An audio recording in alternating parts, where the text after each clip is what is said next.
Lunedì 31 ottobre, ben ritrovati a tutti voi con il nostro Focus TG, col nostro appuntamento quotidiano dedicato all'informazione del Veneto da parte di tutte le nostre redazioni in regione, quindi insomma avremo notizie da tutte le nostre province con un occhio particolare per la cronaca, per l'attualità e per quelle che sono oramai da tempo le tematiche che seguiamo quotidianamente, il rincaro dei costi, delle bollette, le difficoltà delle famiglie, delle aziende, delle amministrazioni locali, ma parleremo tanto anche di politica, di costume e poi insomma si avvicina la notte di Halloween, quindi avremo anche da che vedere insomma come si stanno preparando le varie zone del nostro territorio a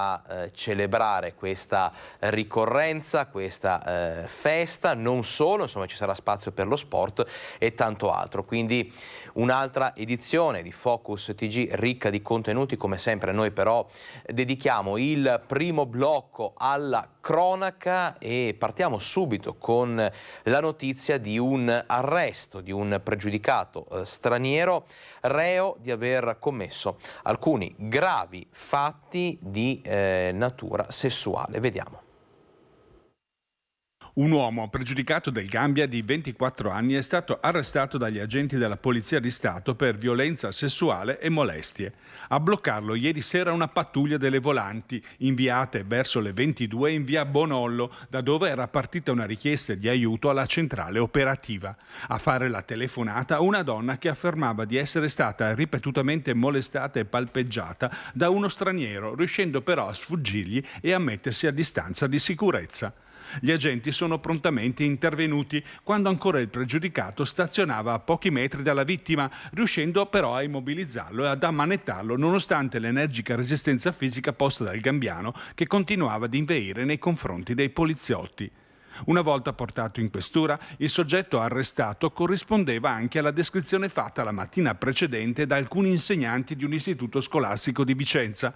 Lo straniero aveva tenuto atteggiamenti sospetti nei confronti di alcuni minori, infastidendone alcuni nel tragitto per raggiungere l'ingresso della scuola, ma l'uomo era riuscito ad allontanarsi immediatamente alla vista di alcuni genitori, facendo perdere le proprie tracce.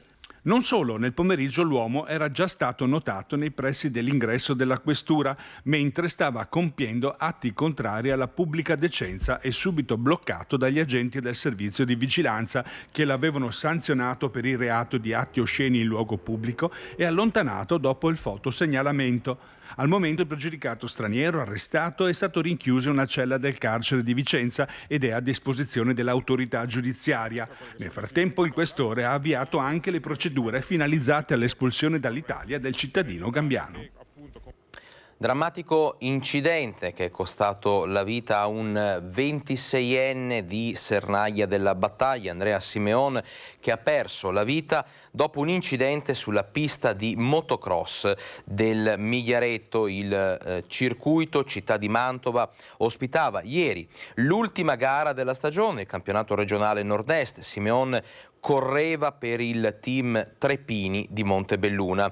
Il pilota durante la sua corsa ha perso il controllo della moto su una salita ed è volato all'esterno della pista schiantandosi contro un albero. Immediati i soccorsi, da Brescia è arrivato un elicottero, ma la gravità delle ferite riportate dal 26enne ha reso indispensabile trasferirlo all'ospedale di Mantova il più velocemente possibile. L'uomo è deceduto dopo un paio d'ore. È la prima volta che si verifica un incidente mortale sul circuito di Mantova in oltre 40 anni di attività. Noi continuiamo con le notizie di cronaca e ritorniamo a parlare del pestaggio del cinquantenne avvenuto a Este nel mese di settembre. Ci sarebbero rancori per rimproveri verso la baby gang avvenuti addirittura anni prima. Una vera e propria spedizione punitiva, quella nei confronti di un cinquantenne di Este che nella notte tra il 10 e l'11 settembre è stato picchiato da 5 giovani mandandolo in ospedale con una prognosi di 20 giorni e una vertebra incrinata. I 5 denunciati, 2 di loro minorenni, formerebbero una vera e propria banda criminale nota nel quartiere Pep, che abitualmente minaccia e aggredisce fisicamente e verbalmente coetanei e residenti. Si danno appuntamento al parco di Via Guariento, dove sono soliti consumare anche della droga. 3 anni fa il figlio maggiore del cinquantenne, picchiato, aveva alzato la voce contro questi prepotenti. Era stato anche lui, a sua volta, picchiato selvaggiamente. Dopodiché minacce e messaggi violenti fino alla denuncia, poi ritirata. Poi niente. La sera di settembre, però, l'uomo si è ritrovato nei pressi di Via Guariento da solo. Prima un ragazzo ha cercato di attaccare briga con lui, poi ne sono arrivati altri in macchina. L'uomo dice di aver sentito chiaramente dire «è lui», capendo di essere il bersaglio della baby gang di sbandati. Ora i carabinieri hanno denunciato 5 persone e ad una di loro è stata trovata in casa anche una pistola a giocattolo usata probabilmente per intimorire chi frequentava la zona del Pep di Est. Incidente mortale nel weekend, a perdere la vita un 61enne di Azzano Decimo. Si chiamava Paolo De Poli, aveva 61 anni e viveva ad Azzano Decimo, l'ennesima vittima sulle strade della Marca. Ieri sera stava transitando lungo via Longhena tra i comuni di San Fiore e San Bendemmiano. Un tempo tratto originario della Pontebana, via Longhena viene utilizzata per entrare a Conegliano attraverso l'incrocio ai Gai. E probabilmente De Poli l'avrà scelta proprio per questo, ma anche per il poco traffico passante. Forse per un'illuminazione meno intensa rispetto alla Pontebana, forse per il tratto rettilineo che non limita la velocità, ma alle 22:45 la punto di De Poli impatta frontalmente con una Focus sbucata da via De Marchi. Alla guida un 25enne albanese che non avrebbe visto sopraggiungere l'appunto. L'impatto tremendo non ha dato scampo a De Poli, con l'auto che dopo il frontale ha terminato la corsa oltre 20 metri più in là, su questo campo. Spostata dall'impatto per oltre una decina di metri anche la Focus, colpita lateralmente, con il giovane conducente subito soccorso e ricoverato all'ospedale di Conegliano in condizioni serie ma non in pericolo di vita. Nulla da fare invece per il 61enne, estratto dai pompieri già morto. Una strada che i residenti da tempo lamentano pericolosa, per un rettilineo con pochi veicoli che invita a spingere sull'acceleratore. Diventata pericolosissima, non pericolosa, pericolosissima. È una zona che dovrebbe andare con calma, tutti quanti.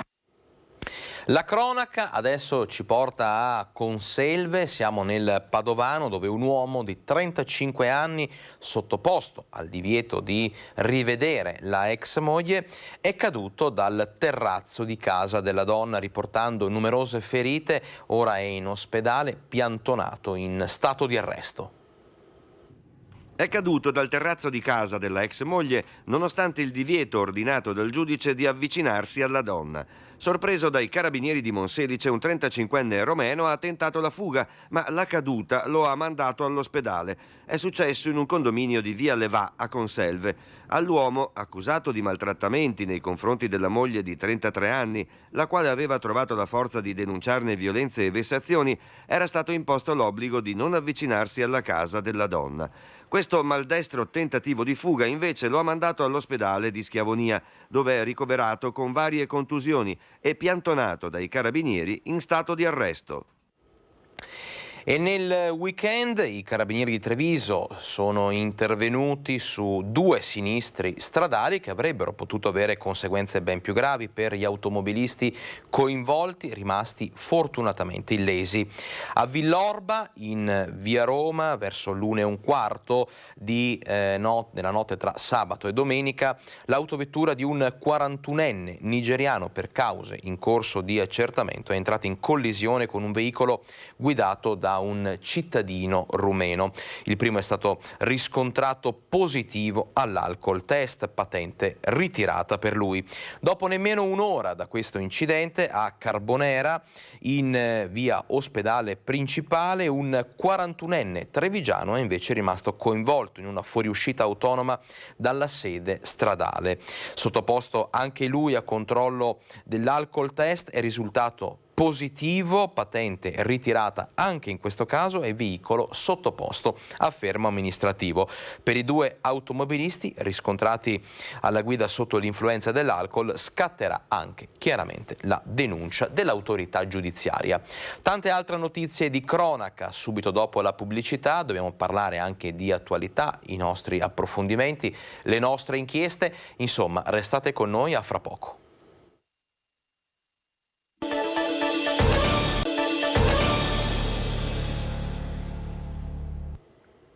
Ben ritrovati in diretta con Focus TG nel primo blocco del nostro giornale. Tante le notizie di cronaca contraddistinte soprattutto da incidenti sulle strade del nostro territorio. Adesso però ci spostiamo a San Biagio di Callalta. Siamo nel Trevigiano perché torniamo a parlare di un furto che è stato, come hanno descritto i ragazzi che lo hanno subito, un duro colpo al morale. Di che cosa si tratta? Stiamo parlando di un furto all'oratorio di San Biagio di Callalta avvenuto l'altra notte. Quei soldi servivano per pagare le bollette e invece adesso arriva il duro sfogo e il rammarico dei ragazzi dell'oratorio che hanno in gestione la struttura e che si trovano di fronte a una difficoltà in più. Stamattina praticamente alcuni nostri volontari sono stati svegliati dal suono del telefono che è collegato all'impianto d'allarme dell'oratorio di San Biagio, e i primi accorsi qui hanno trovato la porta d'ingresso spalancata e la brutta sorpresa dentro con il fondo cassa sparito e la cassaforte sradicata dalla sua sede. Sapevano dove colpire i malviventi che poco prima delle 5 del mattino sono entrati nell'oratorio di San Biagio di Callalta, asportando il fondo cassa del bar interno e portando via, dopo averla sradicata dal muro, la cassaforte dell'associazione che ha in gestione la struttura. I carabinieri che stanno indagando hanno quantificato in poco meno di 1.000 euro l'ammanco. Di quei pochi soldi che facciamo fatica a raccogliere e che ci servono appunto per le bollette che sono molto care e sarà fatica a raggiungere fine anno con la mancanza di questi soldi, insomma. È difficile, è stato un duro colpo, ancora,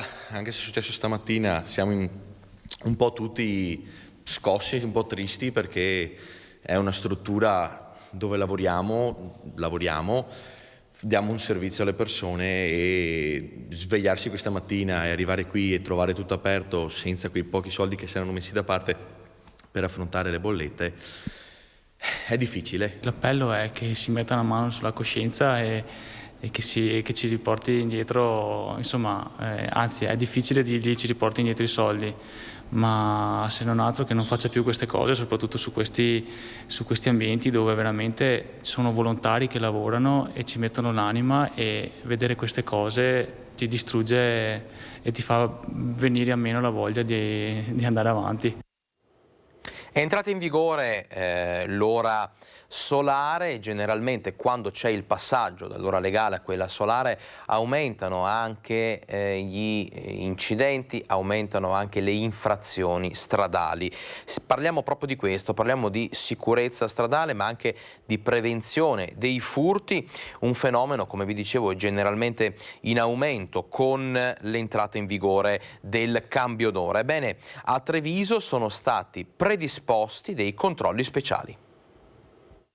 Uno stato di vera emergenza che sta continuando ormai da troppe settimane, a cui non dobbiamo assolutamente abituarci. Dopo l'estate nera della sicurezza stradale, anche l'autunno si sta confermando difficile. Troppi gli incidenti, la statistica del comandante della locale Andrea Gallo è aggiornata. A Treviso, ad esempio, abbiamo registrato solo negli ultimi 10 giorni ben 24 incidenti, dove spesso i coinvolti sono i cosiddetti utenti deboli e vulnerabili della strada, ovvero pedoni e ciclisti. Quindi in media abbiamo veramente una sequela pazzesca di incidenti che impegna notevolmente il comando ogni giorno. L'ultimo della serie, un 21enne di Preganziol, uscito di strada autonomamente alle 8 del mattino, negativo all'alcol test, stava rientrando da una festa. Incolume, ha parlato agli agenti di un colpo di sonno, ma l'alcol alla guida resta un problema anche di giorno. 10 giorni fa, il 24 di ottobre, Una signora di 38 anni all'interno del centro abitato di Treviso è stata colta con lo 0,78, leggo quello che mi è passato alla centrale, di alcol nel sangue. Questo significa che anche durante il giorno esiste il problema della guida in stato di ebbrezza. L'altro fronte è quello dei furti. Con l'entrata in vigore dell'ora solare il fenomeno generalmente aumenta, lo sa bene lo stesso Gallo. Durante l'orario dalle 17 in poi tutte le pattuglie che sono sul territorio effettueranno dei posti di controllo proprio per intercettare le persone che girano nei quartieri magari senza avere la residenza proprio in quella via, quindi un'azione sicuramente preventiva sarà indispensabile e importante. Utilizzeremo altresì il drone con la termocamera per andare a pattugliare quelle zone più buie. Inevitabilmente sorvegliati speciali in questi giorni sono i cimiteri. Abbiamo anche in alcuni casi, quelli più gravi, dove le persone denunciano proprio il furto di fiori dalle tombe. Abbiamo anche piazzato delle telecamere nascoste per intercettare queste persone. In un caso siamo riusciti anche ad individuare un ladro, che era poi una donna anziana, che si era impossessato più volte di fiori. In azione anche pattuglie in borghese, in particolare nei parcheggi antistanti. Il consiglio naturalmente che diamo sempre è di non lasciare nulla in vista, quindi non lasciare borse, non lasciare nulla che in qualche modo possa attirare i malintenzionati. Maxi sequestro della Guardia di Finanza di Padova. Le Fiamme Gialle hanno intercettato oltre 90.000 accessori irregolari per le automobili. Circa 90.000 accessori per auto irregolari perché sprovvisti delle informazioni minime e delle avvertenze dirette al consumatore. Questa è l'imponente mole di materiale sequestrato dalla Guardia di Finanza di Padova durante un controllo delle attività per il contrasto alla contraffazione e all'abusivismo commerciale. Nel mirino dei controlli un grossista della zona industriale di Padova, dove venivano commercializzati prodotti di provenienza cinese, prevalentemente loghi, stickers e ricambi vari utilizzati per modificare le caratteristiche esteriori delle autovetture sportive. Tutti i pezzi erano sprovvisti delle indicazioni sulle caratteristiche merceologiche e sull'eventuale presenza di materiali o sostanze potenzialmente dannosi per l'uomo, le cose o l'ambiente. Molti pezzi avevano solo indicazioni in cinese. Il grossista è stato segnalato alla Camera di Commercio di Padova e rischia una maxi sanzione. Spacciava hashish al parco, scoperto e denunciato a Loreggia un pusher di soli 17 anni. Giovanissimo il pusher, 17 anni di Loreggia, giovanissimi e quasi tutti italiani i suoi clienti di hashish, scoperti dalla polizia locale della Federazione del Campo San Pieresi in uno dei parchi cittadini. Il minorenne è stato denunciato a piede libero per detenzione ai fini di spaccio di droga, come disposto dal Tribunale dei Minori di Venezia. Sequestrata tutta la sostanza stupefacente, 16 grammi, insieme a 110 euro e il materiale per la preparazione delle dosi. Il 17enne, seduto su una panchina del parco, era un punto di riferimento, ma dopo varie segnalazioni, l'arrivo di una pattuglia di agenti ha scatenato la sua fuga e quella dei suoi clienti. Il baby pusher è stato visto disfarsi di un involucro di cellophane con una quindicina di grammi di hashish. Una volta rintracciato ha confessato il possesso della droga per uso personale e per alcuni amici. Inevitabile la denuncia. È la seconda per spaccio in una settimana chiesta dalla polizia locale della Federazione alla magistratura. È l'8° sequestro di sostanza stupefacente nell'ultimo mese. Lasciamo per un attimo da parte adesso la cronaca, parliamo di attualità che ci porta a considerare le difficoltà di questo momento storico, difficoltà che riguardano, come poi continueremo ad approfondire più avanti, tematiche relative al rincaro dei costi, delle bollette, del gas e della luce, ma non solo, perché l'inflazione continua a crescere, è un'inflazione in aumento. I continui aumenti dei prezzi sono certificati proprio da un recente studio pubblicato dall'Istat e allora arriva immediato l'appello delle categorie economiche al nuovo governo. Tutti uniti, compatti, chiedono al nuovo esecutivo di intervenire velocemente per scongiurare quella che a tutti gli effetti è una crisi economica. La corsa dell'inflazione sembra non volersi fermare, raggiunti quasi i 12 punti percentuali su base annua. I prezzi sono trainati dall'aumento dei costi dell'energia. cifre che non si vedevano dagli anni '80 e che spingono le associazioni di categoria del territorio a chiedere al nuovo governo interventi rapidi e concreti. A questo governo noi chiederemmo con energia di fare quello che in qualche modo il primo ministro ha tratteggiato, e cioè affrontare immediatamente i due temi che sono quelli dei prezzi, ma soprattutto dell'energia, e poi andare avanti per passaggi successivi seri. Purtroppo all'interno del governo persiste un clima di campagna elettorale da parte di alcuni componenti del governo. I dati di Confapi parlano di un esborso maggiore per le famiglie di circa 3.000 euro annui, maggiori uscite che porteranno a una riduzione dei consumi e ad un'inevitabile recessione. Se la disponibilità di denaro è sempre la stessa, prendiamo una pensione tanto per capirci, perché gli stipendi uno può immaginare aumentarli nel tempo, ma la pensione è fissa. Se io ho 10 da spendere, che è la mia pensione, e i prezzi salgono molto, acquisterò di meno. Acquistare di meno vuol dire consumare di meno, vuol dire poter pagare di meno le persone che producono e anche purtroppo poter esportare di meno, perché se produco meno la mia quota di export diminuisce. A proposito di inflazione che continua a crescere e quindi il cosiddetto paniere dei consumi delle persone diventa giorno dopo giorno sempre più caro, sempre più costoso, noi siamo andati a Bassano a chiedere proprio ai cittadini come stanno affrontando questo momento e se davvero concretamente, portafoglio alla mano, si sono resi conto di questi aumenti. Sentiamo.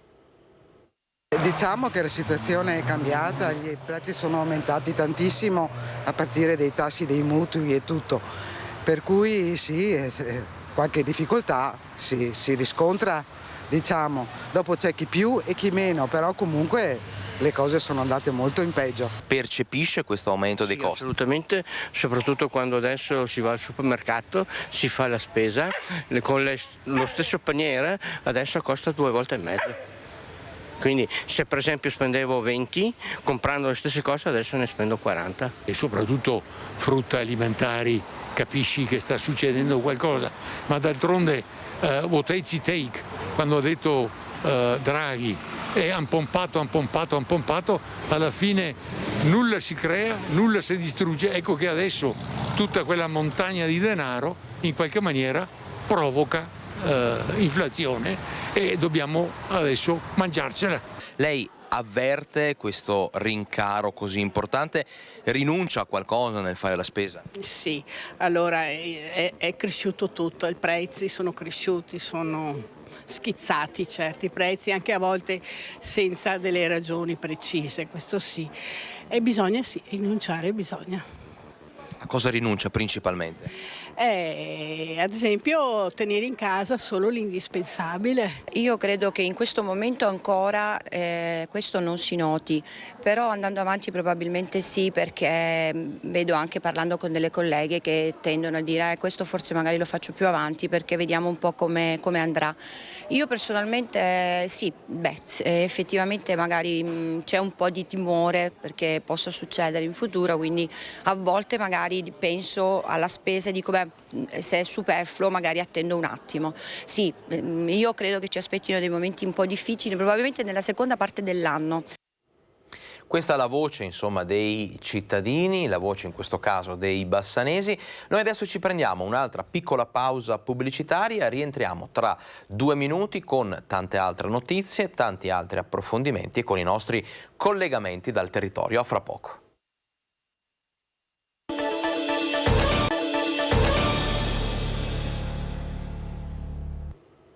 Ben ritrovati in diretta con Focus TG, manca una manciata di secondi alle 12:30, questo significa che abbiamo un'altra ora da trascorrere in vostra compagnia per portare a casa vostra l'informazione dal Veneto.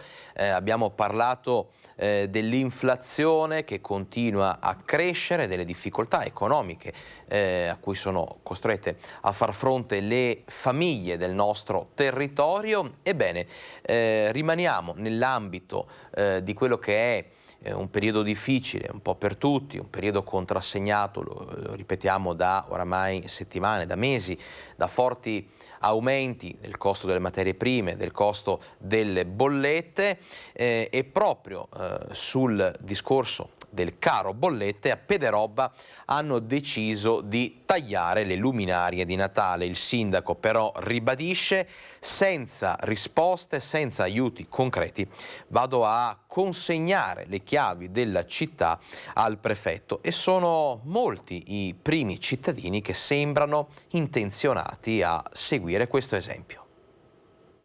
È inutile che io stia lì a pesar peri. Io voglio dare servizi alla mia cittadinanza, io voglio rispondere ai bisogni delle famiglie.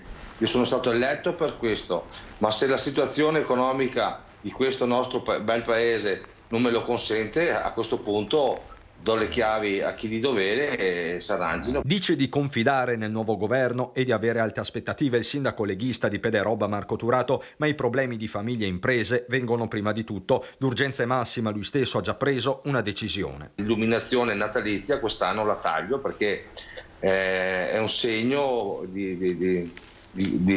diciamo non di protesta, ma di dimostrazione che le amministrazioni sono in difficoltà. È superfluo, lo tagliamo. Il fronte trasversale, pronto a seguire Turato anche il collega di Cessalto. Sicuramente mi aggiungerei alla sua protesta, perché credo che scaricare poi sui comuni tutti i problemi è sempre uno sport facilissimo. Concetto che ribadisce Roncade. Quando tu ti rivolgi al comune, il comune deve cercare di darti una risposta. È un caso sociale, cerchi di. In questi casi noi abbiamo, come tutti i comuni, insomma, dei fondi di emergenza per cercare di tamponare. Però sono dei fondi che vanno alimentati e sono sempre quelle risorse che vanno trovate e assicurate nel bilancio. Per Zero Branco ogni misura governativa dovrà partire dall'impresa. Molto spesso si dimentica che quando le aziende vanno in difficoltà poi iniziano ad esserci le casse integrazioni o le persone che non lavorano e lì tu fai fatica ad arrivare dappertutto. E per il mondo dell'impresa la parola d'ordine resta semplificazione, come per l'autoproduzione di energia elettrica. Troppi gli impianti fotovoltaici fermi per la burocrazia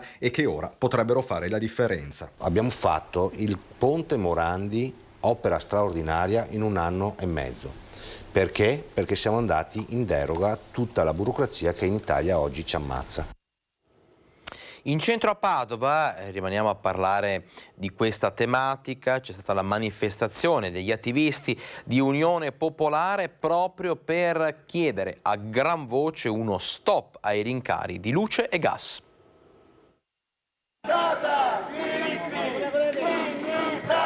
Al grido di casa, diritti e dignità sono scesi in piazza gli attivisti di Unione Popolare, il movimento capitanato alle scorse elezioni da Luigi De Magistris. Caro bollette e stop agli sfratti, le priorità. Noi diciamo che nessuno deve essere lasciato per strada per morosità incolpevole, quindi protocollo antisfratti deve essere applicato. Diciamo no all'aumento delle spese condominiali forsennate, c'è bisogno di misure concrete per sostenere le famiglie che non ce la fanno, perché non è colpa loro se c'è questa crisi in alcun modo. Bisogna dire anche stop al caro bollette, perché queste bollette sono frutto di speculazioni di poche aziende che hanno fatto speculazioni sul mercato di Amsterdam. Ebbene, il governo deve intervenire. Per uscire dalla crisi, dicono i manifestanti, bisogna fermare la speculazione sulle bollette. Il governo deve tassare il 90% dagli extra profitti e soprattutto basta spendere soldi pubblici in armi. Basta investire in armi e militari, perché noi togliamo soldi alla spesa sociale per investire nell'industria di morte e questo non ha alcun senso. Tutto aumenta, non arriviamo a fine mese e l'unica cosa che non aumenta sono i nostri salari e le nostre pensioni. C'è bisogno invece di introdurre un salario minimo e di aumentare le pensioni, perché così tutti quanti assieme si riesca a arrivare a fine mese e vogliamo una vita degna. Ristoratori sempre più in difficoltà è un'altra delle categorie economiche che stanno soffrendo maggiormente questo periodo storico. I consumi sono in calo, lo si evince anche, come vedremo nel prossimo servizio, dalla scelta delle pizze. Perché? Perché anche la legna costa di più e dunque i forni a legna delle pizzerie impongono insomma un surplus di costi che poi si ripercuote anche sul prezzo di vendita. Un noto locale di Montebelluna che ha raccolto insomma il nostro invito a dare voce alle proprie difficoltà, alle proprie necessità, lancia un altro appello ed è una voce in più che si aggiunge al coro nei confronti del governo. Insomma, tutti chiedono compatti aiuti. Luglio, da 2.000 che pagavo mensilmente, mi sono trovato 4.200, se non vado errato, 4.200. Agosto mi sono trovato 6.800, settembre siamo a 7.000 e ottobre siamo a 8.000. Con un andamento di questo tipo quanto si può tenere giù? Non è facile perché ho notato anche un calo di lavoro, quindi arrivare a fine anno è difficile. La fotografia e le prospettive sono quelle di tanti ristoratori alle prese con bollette da record. Michele Perosin gestisce da 8 anni questo locale da quasi 300 coperti alle porte di Montebelluna. Da qui vede che il problema è generalizzato. Il caro vita che c'è adesso, perché è aumentato a noi attività, però è aumentato anche alle varie famiglie e quindi automaticamente non escono più una volta alla settimana, ma escono bensì una volta ogni 15 giorni, se va bene. Bevande medie che diventano piccole, pizze condivise, le abitudini che cambiano con velocità. C'è un grosso consumo di pizze tradizionali, quindi le classiche, diciamo, le margherite, le prosciutto funghi, non ci sono più.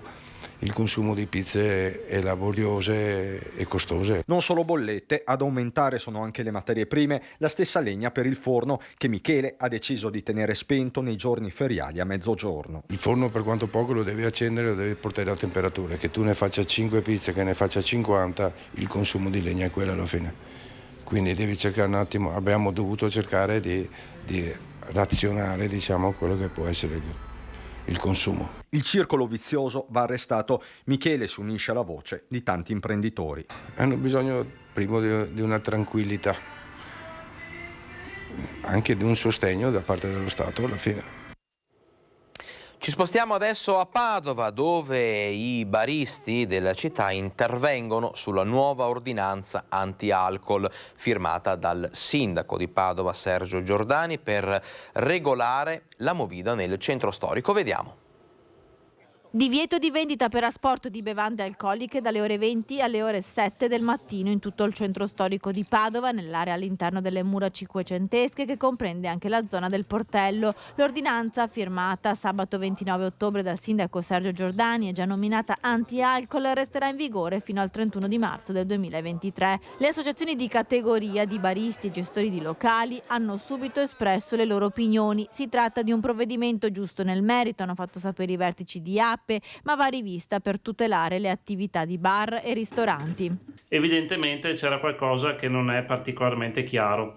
Per questo chiediamo che l'ordinanza venga modificata, estendendo del tutto l'applicazione della stessa ai pubblici esercizi e chiarendo che la stessa riguarda esclusivamente l'attività di vendita effettuata ad esempio dagli esercizi commerciali, quindi negozi, esercizi di vicinato e supermercati, e non riguarda la normale somministrazione e vendita anche per asporto, per il consumo diciamo nelle vicinanze dei pubblici esercizi effettuata appunto dagli esercenti di bar, ristoranti e similari. APE spera che l'ordinanza venga rivista nei termini e che riguardi solo le attività commerciali come negozi e piccoli supermarket, dove spesso i giovani vanno per acquistare bevande alcoliche da consumare poi al di fuori dei plateatici dei locali. Occorre limitare quella che è la vendita per il consumo poi che non avviene nei plateatici dei pubblici esercizi o nelle vicinanze dei locali, ma avviene magari sotto i portici, nelle piazze, negli angoli delle vie, è un consumo che non è assolutamente controllato e non si sa poi tra l'altro se siano maggiorenni o minorenni le persone che usano, e purtroppo spesso abusano di alcolici e poi tra l'altro, trovandosi in pubblica via e non in un pubblico esercizio, non hanno a disposizione i servizi igienici e quindi naturalmente poi le conseguenze sono quelle che residenti, cittadini e turisti vedono purtroppo sulle strade del centro storico di Padova. E restiamo proprio a Padova per parlare di un censimento particolare, un censimento di Confesercenti. Pensate che negli ultimi anni, tra le difficoltà legate al periodo della pandemia e adesso quelle che costringono esercenti, commercianti e imprenditori a far fronte a rincari difficili anche solo da mettere in bilancio, ebbene questo censimento che risultati ha dato? Che negli ultimi anni solo a Padova sono ben 165 i negozi e le attività commerciali che hanno chiuso. Vediamo. Serrande abbassate, vetrine vuote in centro storico a Padova. Negli ultimi 4 anni infatti sono molte le attività commerciali che hanno chiuso. Secondo un censimento di Confesercenti sono ben 165 in meno. Di queste 161 sono chiuse in modo permanente, le restanti 4 temporaneamente a causa di lavori di ristrutturazione, ampliamento o trasferimento. Il periodo più critico è stato il 2020, l'anno della pandemia, quando a chiudere sono stati ben 40 negozi, ma i numeri si alzano se si confronta l'anno in corso con il periodo pre-Covid. Nel 2018 i locali chiusi risultavano 114, mentre ora sono 165, quasi un terzo in più, e purtroppo nessuna tipologia di attività commerciale è stata risparmiata. Per quanto riguarda i settori, nell'abbigliamento, dopo un drastico calo tra il 2020 e il 2021, si nota una leggera ripresa con nuove aperture quest'anno.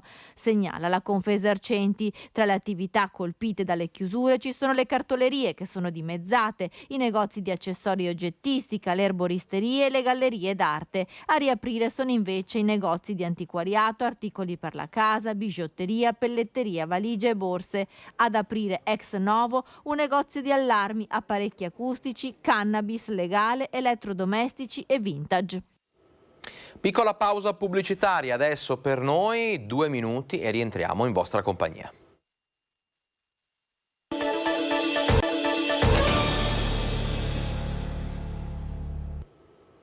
(12:45), ben ritrovati in diretta con Focus TG. Continuiamo a parlare del filone dei rincari, dei costi, dell'aumento di tutte quelle che sono le spese per l'energia elettrica e non solo, perché anche il vescovo eletto di Vicenza, Giuliano Brugnotto, è preoccupato per la gestione del patrimonio ecclesiastico della sua nuova diocesi ed è già al lavoro per affrontare proprio il problema economico. La preoccupazione è quella che la crisi energetica non chiuda né tutte le chiese né tutti gli oratori, perché se non c'è la possibilità di avere un ambiente sufficientemente ospitale, c'è il rischio di allontanare le persone. Il vescovo eletto di Vicenza, il trevigiano Giuliano Brugnotto, guarda avanti e prima ancora di insediarsi ufficialmente in città sta già delineando quali siano le priorità da affrontare nel territorio del suo nuovo apostolato. Sarò in mezzo al mio popolo, era il primo messaggio che aveva mandato ai vicentini attraverso i nostri microfoni il giorno dell'annuncio della sua nomina. Il suo popolo in questo momento è accerchiato dalla selva di preoccupazioni derivate dalla crisi economica legata al caro energia. La sua esperienza e passione verso il mondo delle missioni impone uno stile essenziale che bada al sodo e alla concretezza delle scelte. Per affrontare il caro bollette che affligge anche gli ambienti ecclesiastici, Brugnotto ha ipotizzato un percorso condiviso. È probabile che si avvii un percorso, un cammino fatto insieme con i parroci e le comunità cristiane per elaborare quelle che sono che saranno le decisioni da vivere, magari scegliendo di valorizzare di più un oratorio rispetto a un altro per risparmiare, o una chiesa o un certo numero di celebrazioni rispetto alla situazione precedente, ma la preoccupazione è proprio quella di far fronte insieme, con quindi una grande solidarietà e avendo l'attenzione che non manchi l'annuncio del Vangelo, la formazione, l'attenzione anche ai più deboli, perché queste sono le qualità delle comunità cristiane. Crisi energetica, lo ripetiamo, insomma, che non colpisce solo le famiglie, non colpisce solo i negozi, i commercianti, le imprese, ma anche gli enti come le fiere risentono del caro bollette, che si traducono in meno aziende che poi affrontano l'investimento espositivo. Per questo, nel giorno dell'inaugurazione di Arredamont si è rinnovato l'appello affinché anche la marca insomma, con tutto il bellunese, sostenga la fiera di Longarone. Fantastico. Bene. Un taglio del nastro benaugurante, quello della 44esima edizione di Arredamont a Longarone, perché dopo Vaia e il Covid, ora la crisi energetica a rendere la vita difficile agli enti fieristici, sia per il caro bollette che per la diminuzione degli espositori alle prese con margini sempre più stretti, che significano in genere tagli alla promozione. Ecco perché i dati di questa edizione sono comunque importanti. Stiamo recuperando il 2018-2019, abbiamo presenti circa 170 imprese e in totale circa 230 marchi. Ma una fiera come Longarone deve puntare a ben altri numeri e per questo il Presidente Bellati chiede il sostegno alle istituzioni. È fondamentale che la politica locale, provinciale, trovi le risorse per aiutare questa fiera in momenti di grande difficoltà che abbiamo avuto, ma che ancora stiamo un po' soffrendo del Covid. Del sindaco della città, ma anche Presidente della provincia, c'è la consapevolezza del bisogno di un sostegno economico. La fiera ovviamente soffre, come tutto il sistema fieristico italiano, c'è bisogno di trovare alcune strade anche nuove per cercare di dare un futuro, ma dobbiamo essere tutti convinti, tutti i soci, le categorie, le istituzioni, perché Longarone Fiere è un patrimonio non solo di Longarone ma dell'intera provincia di Belluno. Ma Padrin va oltre, ricordando che il sostegno più forte arriva anche dalle tante aziende trevigiane che non mancano mai a Longarone. Sono le aziende che ci credono e capiscono che qui si può fare economia, è un patrimonio inestimabile qua di tantissime persone che da tantissimi anni vengono qui, espongono e quindi hanno anche un riscontro positivo, altrimenti al giorno d'oggi non verrebbero di certo. Però ci sono anche segnali incoraggianti, insomma le difficoltà sono tangibili, lo raccontiamo da tempo, però complici anche le temperature settembrine, Padova ad esempio ha registrato un vero e proprio boom di presenze turistiche e allora noi ci colleghiamo adesso in diretta con il nostro collega Guido Barbato, a cui cediamo subito la linea proprio per parlare di questo boom di turisti, di questo importante segnale di ripartenza. Guido. Buongiorno a tutti da Padova. Questa ottobrata con le tiepide temperature di questo mese ha consentito di allungare il flusso delle presenze dei turisti nella città del Santo, un flusso già importante nella bella stagione. I dati forniti dal Comune di Padova parlano di un 28% in più nella seconda settimana di ottobre rispetto alle presenze dei turisti di Pasqua e della festa di Sant'Antonio. Assessore Colasio, non sarà mica tutto merito del tempo? No, diciamo che è un trend generale. In questo specifico periodo molte città d'arte sono molto visitate, nel senso gli italiani hanno preferito vacanze relativamente corte, la situazione economica è quella che è, ma hanno anche optato per l'Italia. Italia vuol dire in ottobre ovviamente prevalentemente le città d'arte, non si va al mare, ma quello che è significativo è che Padova ha comunque un trend di sviluppo che si inserisce in questa situazione generale, ma ha dei picchi. Questi picchi indubbiamente sono legati a che cosa? Al riconoscimento di patrimonio UNESCO, su cui abbiamo costruito una precisa campagna di promozione che ha avuto un grande impatto mediatico a livello nazionale, più il passaparola.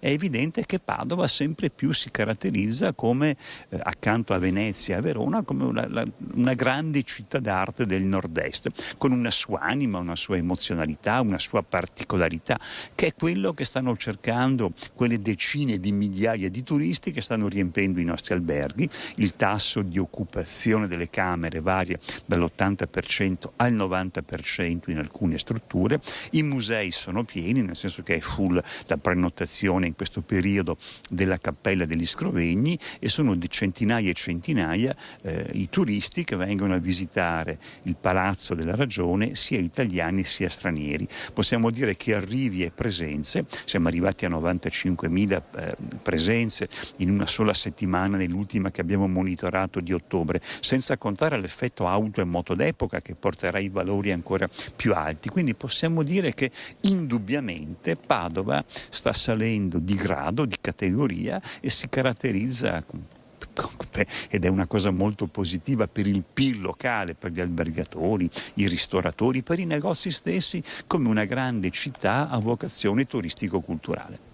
Ecco, l'assessore alla cultura Andrea Colasio ha fatto un rapido accenno anche appunto alla fiera, anche ai congressi che sono iniziati un po' in questo mese presso il nuovissimo Pala Congressi, e ha anche nominato, cosa che non ho fatto io, il luogo dove ci troviamo in questo momento, ovvero il grande, grandioso Palazzo della Ragione, il Salone. C'è in arrivo una interessantissima, a proposito di emozioni che lei ha citato en passant poco fa, un altro avvenimento emozionale sarà il prossimo in arrivo qui al Palazzo della Ragione. Quale sarà, assessore? Sì, abbiamo voluto fare una sorta di regalo ai turisti e ai padovani. In realtà c'è un biglietto da pagare, ma è una piccola cifra rispetto all'emozione che potranno provare.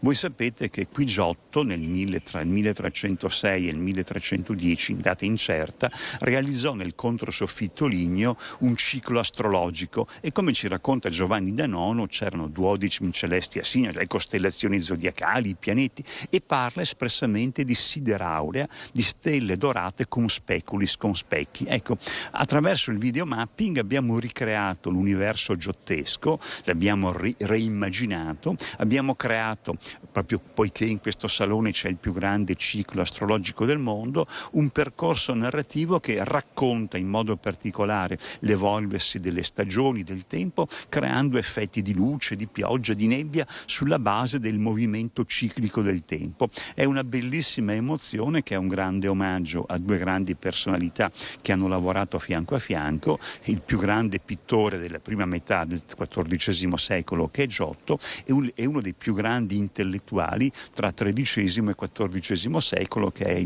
il medico, astronomo, filosofo, che è appunto quel gigante che è Pietro d'Abano. Due realtà importanti, due personalità importanti che qui hanno lavorato fianco a fianco creando un capolavoro, ahimè, perduto. Oggi con Sideraurea cerchiamo di poter immaginare le emozioni che evocava. E quando sarà l'inaugurazione? Partiamo dal 3 con gli spettacoli serali. Spettacoli serali, precisava l'assessore Colasio. È tutto dal Palazzo della Ragione di Padova, lì nello studio. Grazie all'assessore, grazie a Guido Barbato per questo collegamento in diretta. Noi adesso continuiamo con la scaletta del nostro giornale che ci porta adesso a parlare di agricoltura e di siccità. Il 2022 è stato un anno davvero nero per il comparto agricolo. Vediamo. Non riusciamo ad avere quell'apporto idrico necessario per in questo momento irrigare i campi per quanto riguarda la parte del radicchio, delle colture autunno-invernine, delle orticole, e per quanto riguarda poi la piantumazione poi dei cereali, in particolare del frumento. La siccità che ha colpito anche il mese di ottobre preoccupa gli agricoltori padovani. Agosto e settembre erano tornati in media del periodo per le precipitazioni. Ad ottobre però sono state praticamente nulle. Un problema per le semine autunnali ed invernali. Problema che riguarda però anche gli allevatori. Allora, la situazione zootecnica è quella più difficile in questo momento perché abbiamo dei costi, come tutti i comparti, esorbitanti sotto il profilo energetico. A questi si devono poi collegare purtroppo l'inflazione che sta galoppando, per cui la riduzione dei consumi e quindi da parte dell'azienda agricola e delle vendite, e in questo momento particolare il fatto che non sia possibile procedere con le semine diventa ancora più preoccupante per quanto riguarda il futuro. L'appello alla politica è su due fronti. Quindi è necessario agire subito, prevedere elementi di emergenza assoluta di contributo per le aziende agricole, ma anche impostare dei ragionamenti a medio termine come possono essere quello degli invasi per quanto riguarda la trattenuta dell'acqua e il rilascio nei momenti di necessità come in questo momento.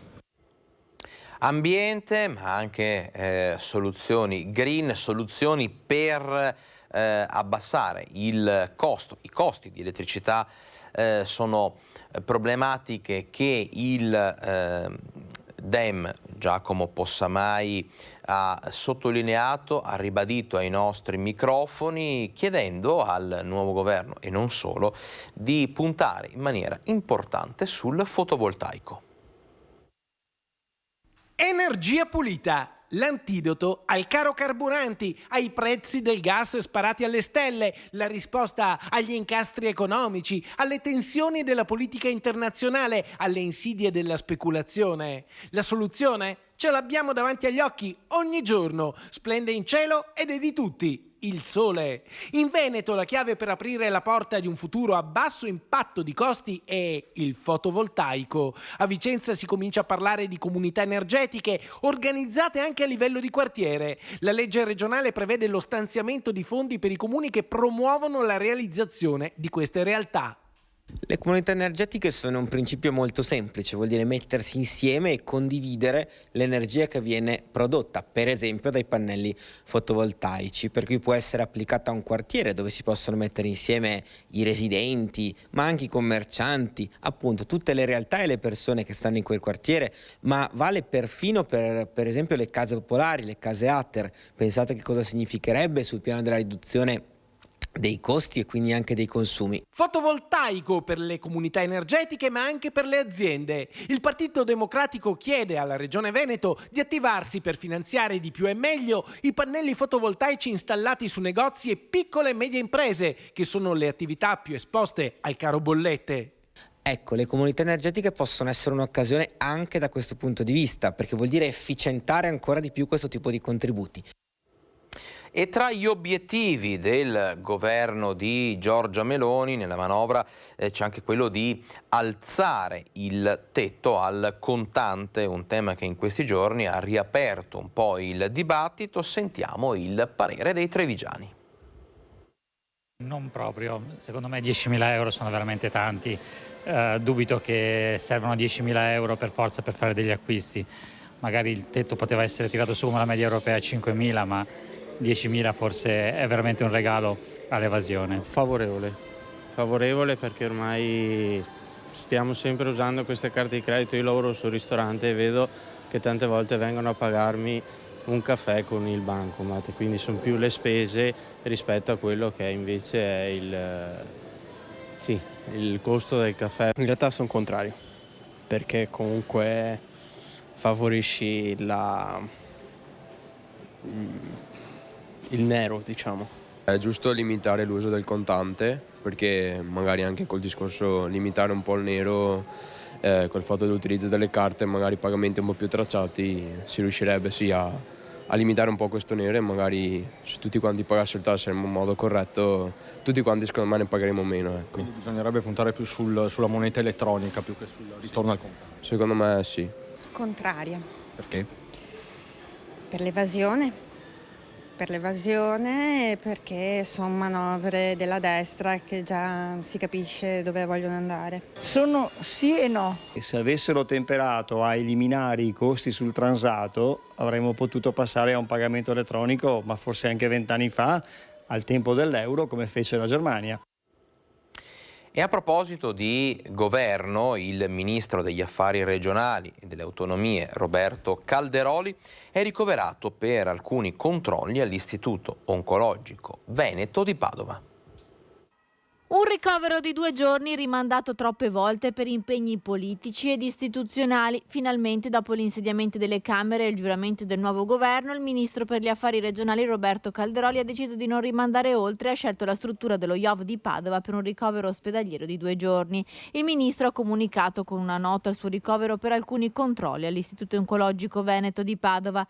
Dopo tanti, anche troppi rinvii, prima per il deposito del simbolo, poi per quello delle liste, poi per la campagna elettorale, poi per l'insediamento delle Camere alla formazione e giuramento del governo, alla fine sono riuscita a fare il mio ricovero ospedaliero di un paio di giorni. In ospedale Calderoli ha incontrato il presidente del Veneto Luca Zaia, con il quale ha detto: abbiamo lavorato sull'autonomia. Anche il governatore ha ringraziato il ministro, precisando che è stato un incontro dove si è colta l'occasione per parlare dell'obiettivo comune, quello di accelerare il percorso istituzionale verso l'autonomia.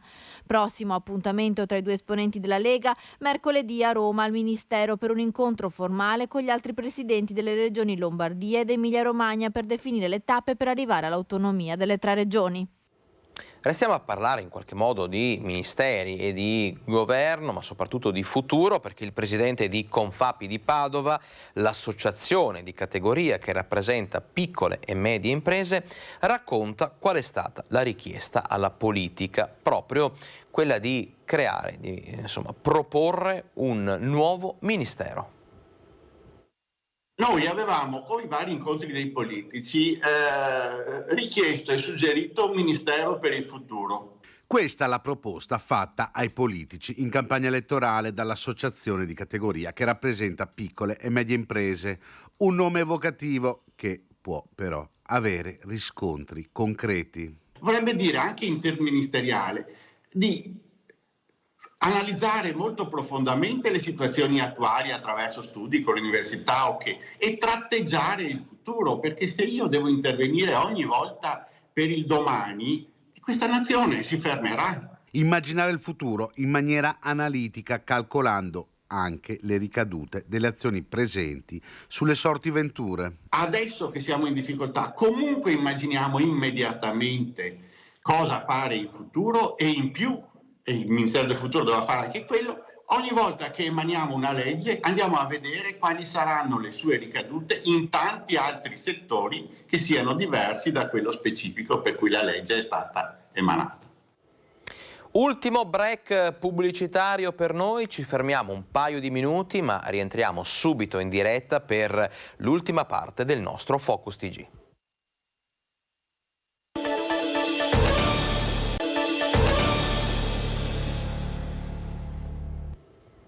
Sono da poco passate le 13:05, insomma, siamo in diretta, questo conferma la bontà del nostro TG Live, insomma abbiamo ancora poco più di 20 minuti da trascorrere in vostra compagnia per tante altre notizie, per tanti altri approfondimenti.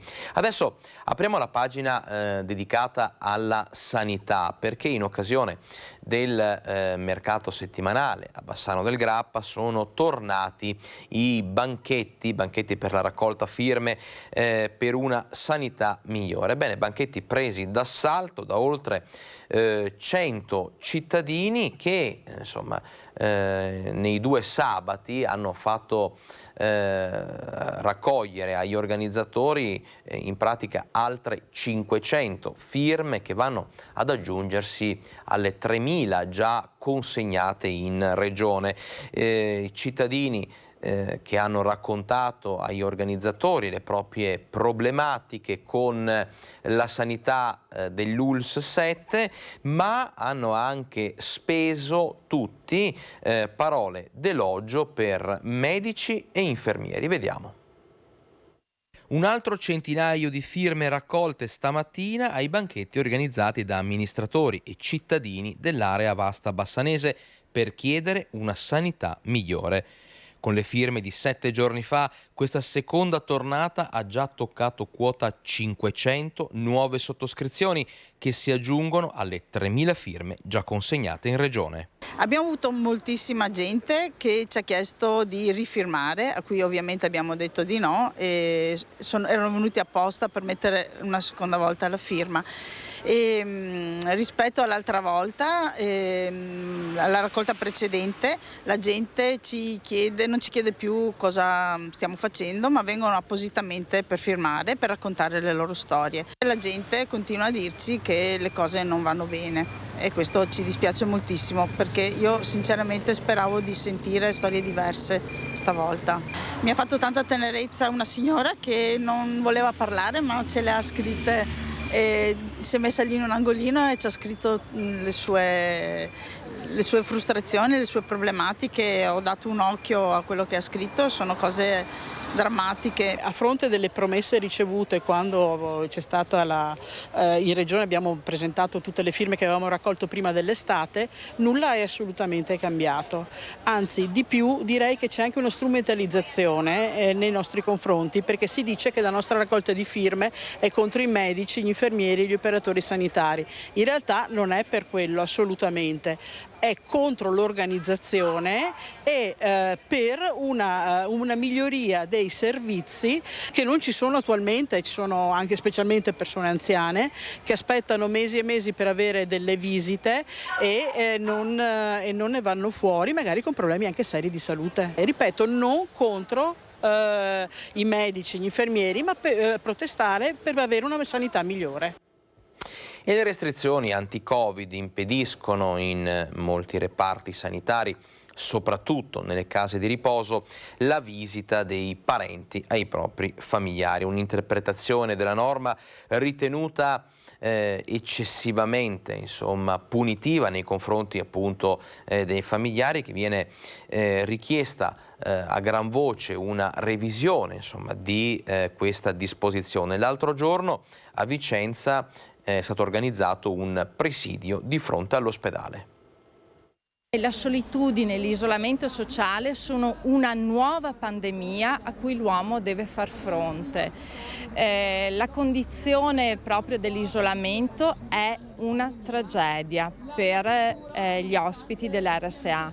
Io spero che si arrivi ad un'apertura, perché stiamo portando proprio ad una sofferenza interiore, ad una sofferenza dell'animo la persona, e che ha riflessi anche a livello fisico. È la testimonianza di un familiare ospite in una casa di riposo che oggi ha voluto partecipare al presidio di fronte all'ospedale San Bortolo per chiedere la rimozione delle restrizioni anti-Covid che ancora persistono negli ambienti sanitari, impedendo le visite dei parenti. Al momento del ricovero la persona viene sottratta all'affetto dei propri cari e l'applicazione delle restrizioni appare una interpretazione eccessivamente punitiva. Ecco scattare in tutta Italia l'operazione Riapriamo le porte, che anche a competizioni sollecitano il ritorno alla normalità, soprattutto nelle case di riposo. Cominciamo ad aprire le porte delle case di riposo. Hanno vissuto in posti chiusi questi nostri ospiti, i nostri cari anziani, e ora è venuto il momento di togliere tutti questi limiti. Abbiamo la sensazione che gli enti ne approfittino di questa norma, perché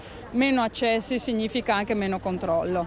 Quindi apriamo le porte delle case di riposo ai familiari degli ospiti.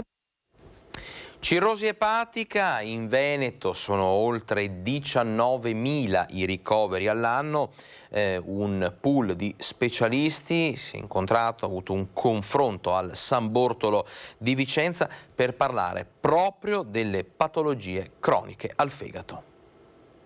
I ricoveri per cirrosi epatica nel Veneto nel 2019 sono stati 19.000, quindi non sono pochi. Si parla di un numero veramente elevato in Italia, oltre 60-70.000 ricoveri per questa patologia.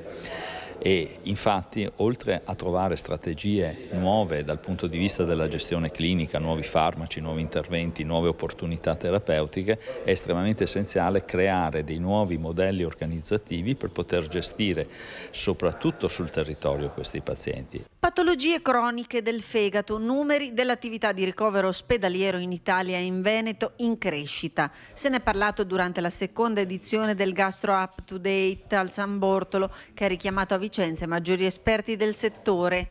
I ricoveri per cirrosi epatica in Veneto sono oltre 19.000 ogni anno, con un costo medio di ospedalizzazione per paziente che supera di oltre il 50% quelli dei pazienti ricoverati per scompenso cardiaco, ma soprattutto i tassi di riospedalizzazione nei pazienti con cirrosi epatica si aggirano intorno al 40% ad un mese e al 75% ad un anno. Sono pazienti complessi che richiedono poi ovviamente un impegno e un interessamento e un coinvolgimento di risorse della struttura sanitaria, e quindi questo determina un impatto estremamente pesante.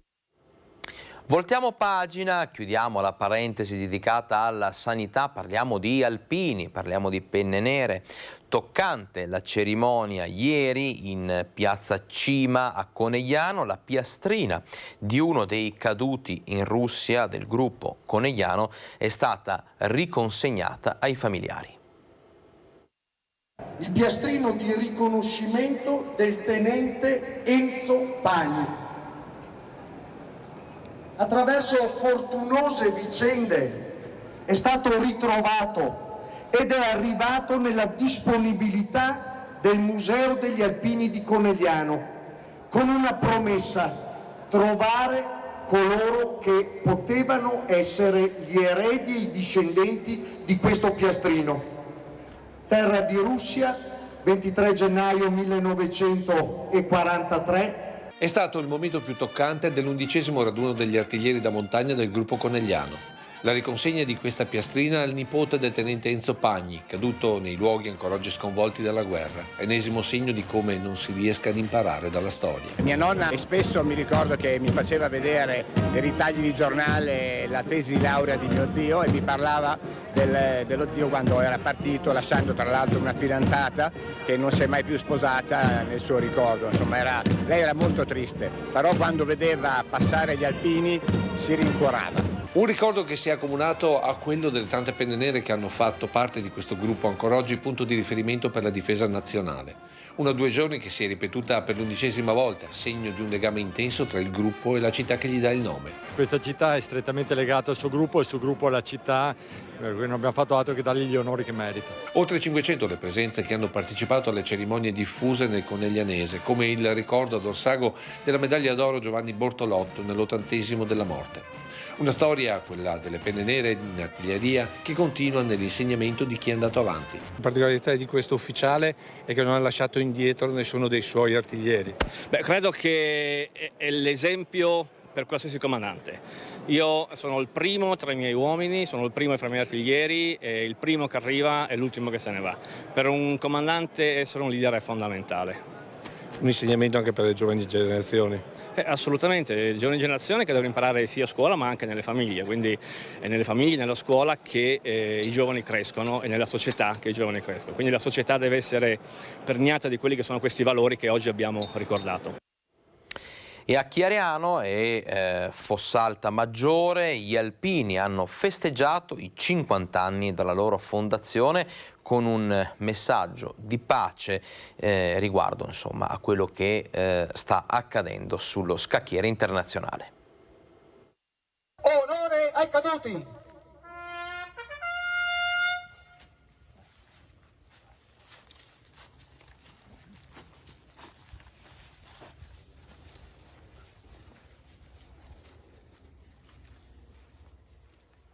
Un messaggio di pace chiaro e diretto, quello lanciato dagli alpini di Chiarano e Fossalta Maggiore, che hanno reso onore al locale monumento ai caduti austro-ungarici della Grande Guerra. Ma tutto il 50° di fondazione del gruppo, che si è svolto in questo fine settimana, è stato imperniato sulla conoscenza di cosa sia stata l'occupazione imperiale dopo la rotta di Caporetto. Cultura storica accompagnata dall'onore e dal ricordo delle penne nere che sono andate avanti nella 2 giorni di eventi culminati questa mattina con lo sfilamento per le vie cittadine.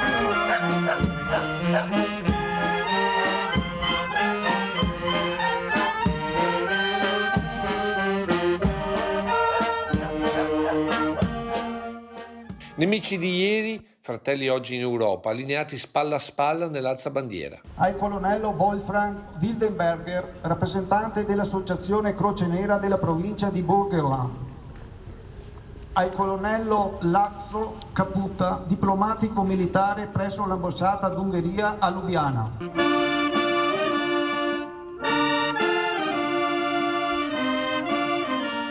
Infine la Santa Messa, dove le divise e le armi del tempo hanno testimoniato l'orrore e il dolore della guerra, invocando un messaggio di pace universale. Con questo messaggio bisogna lanciare un messaggio di pace per tutto il mondo e specialmente per l'Ucraina.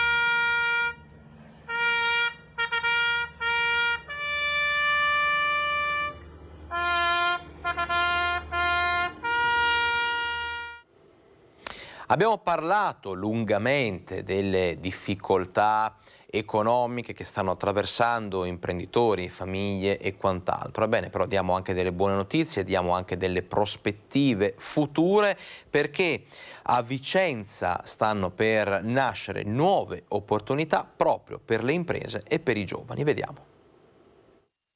Di ritorno da Cleveland, città negli Stati Uniti con cui firmeremo a breve un patto di amicizia. Una 4 giorni molto densa di appuntamenti, dove Vicenza ha posto l'accento su sport e giovani attraverso dei progetti che creeremo insieme con la città americana per inviare gli studenti più meritevoli della città a livello di università e di scuole superiori per delle esperienze formative all'estero. Vicenza allarga gli orizzonti per offrire nuove opportunità ai suoi cittadini. L'amministrazione comunale vuole stabilire nuove relazioni e contatti istituzionali a supporto dello sviluppo socio-economico della città. Le nuove relazioni con Cleveland puntano per i giovani a proporre un summer camp sportivo e incrementare le esperienze formative per gli studenti. Un occhio di riguardo per le imprese e l'economia. Per le aziende invece abbiamo ideato e stiamo pianificando dei protocolli d'intesa grazie alla Camera di Commercio di Vicenza per agevolare la presenza delle nostre aziende sul mercato americano. L'Ohio, la regione di Cleveland, è il distretto della manifattura più importante degli Stati Uniti, essendo Cleveland la quarta città più importante degli States. Quindi l'obiettivo è posto, grazie anche al CISA che ha partecipato ai panel tra le città estere presenti alla convention e grazie anche al nostro grande consolato generale d'Italia a Detroit con la nostra console generale, la dottoressa Baistrocchi, che è stata fondamentale per lo sviluppo dei nostri rapporti. Obiettivo solidarietà, ne parliamo nel prossimo servizio da Castelfranco, al cuore dell'Africa per aiutare i bambini. Siamo qui per cercare di poter continuare questo ponte, di poter capire in primis le necessità che le persone che vivono qui hanno bisogno.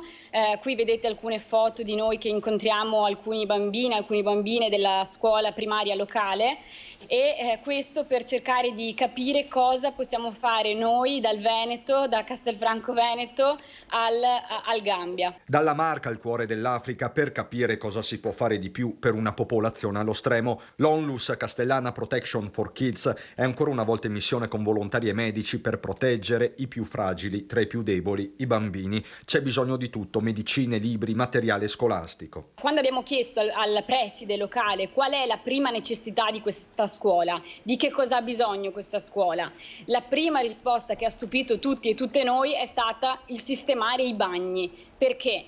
Perché dovete sapere che i bambini, se non hanno i bagni a posto, sono costretti ad andare nei campi a fare i loro bisogni e questo molto spesso comporta dei rischi grandissimi, perché è proprio nei campi che i bambini molto spesso qui sono vittime di abusi sessuali o di rapimenti per traffico di minori. Una realtà dura, con l'Onlus Trevigiana impegnata a creare dei momenti di svago sportivi come delle corse. L'entusiasmo è tanto, ma manca persino l'acqua. Abbiamo assistito a tanti ragazzi, tante ragazze stare male, addirittura perdere conoscenza perché ovviamente disidratati. La prossima missione in Nepal a dicembre, per tutti i dettagli c'è il sito www.protectionforkids.com.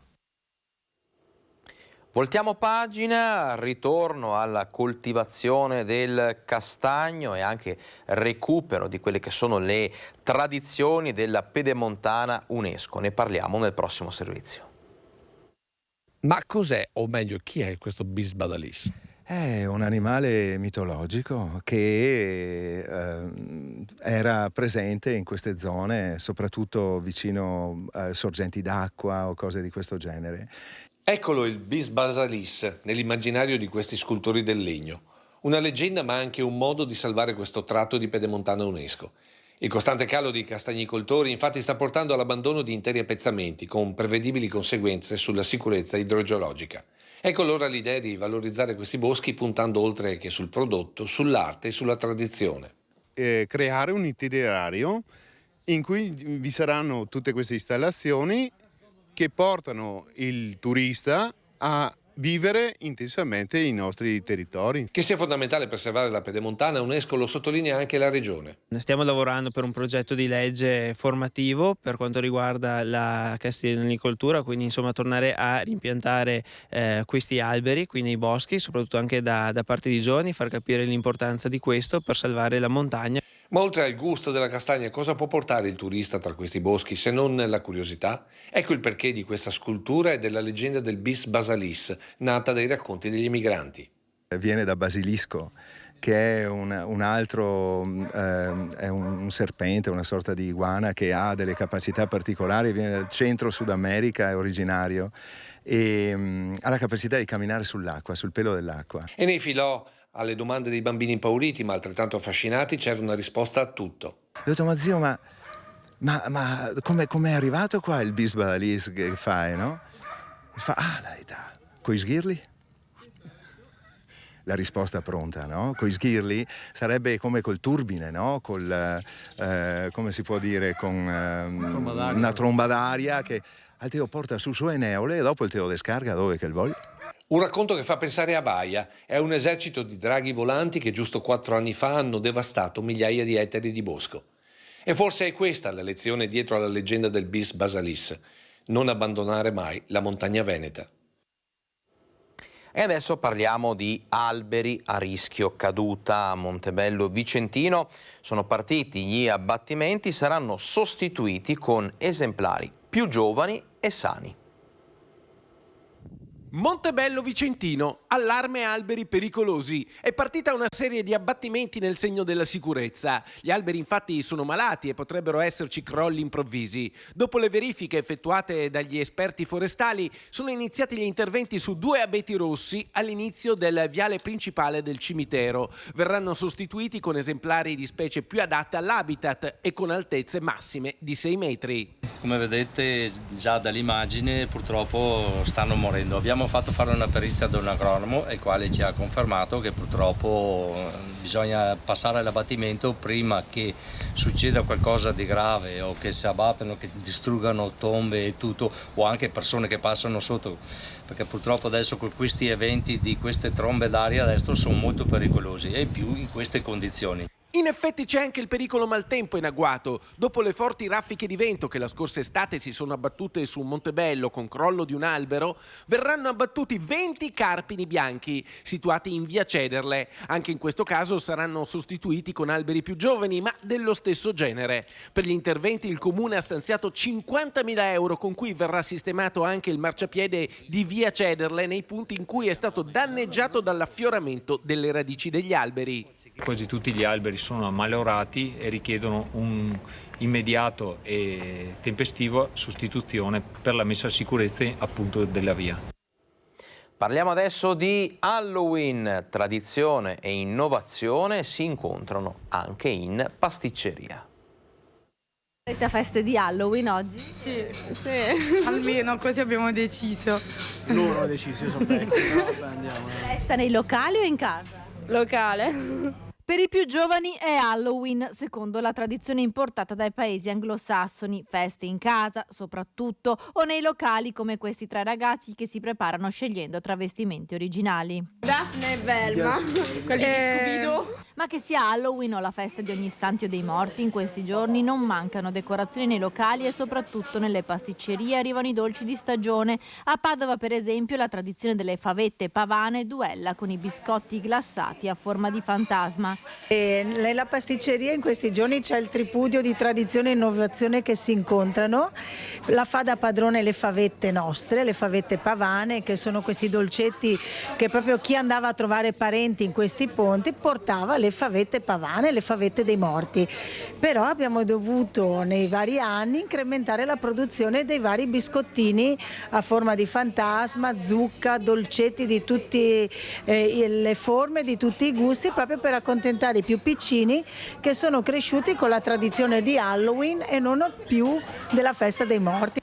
Se i biscotti variano di ingredienti propendendo per cioccolato e glasse di zucchero colorate, gli ingredienti delle favette sono quelli di sempre, fedeli alla tradizione: pinoli, mandorle, zucchero e uova, prodotti semplici ma che in questi mesi hanno subito forti rincari. I pinoli hanno raggiunto cifre esorbitanti, le mandorle non ne parliamo, lo zucchero è passato da 80 centesimi dell'anno scorso a quasi 1,50 euro quest'anno, questo è solo per darvi alcuni numeri.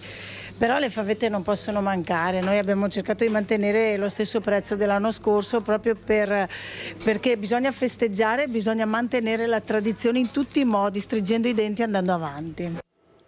Chiudiamo questa edizione di Focus TG con i dati Covid, il bollettino che fotografa l'andamento della situazione Covid nella nostra regione.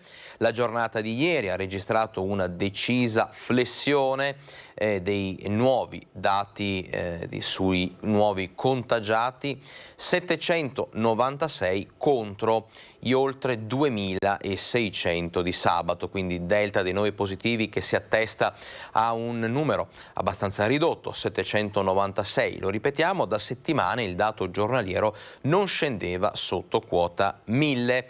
Si contano però anche 6 vittime, purtroppo, lo rivela il bollettino delle regioni. I numeri totali da inizio pandemia aumentano dunque a 2.420.941 casi e 15.709 decessi. Meno 2 i ricoveri in area non critica, più 1 quelli in terapia intensiva, che sono attualmente 36 in tutta la regione. È davvero tutto per questa edizione di Focus TG. Ringrazio la regia di Fabio Verin e vi do appuntamento alle 12 domani.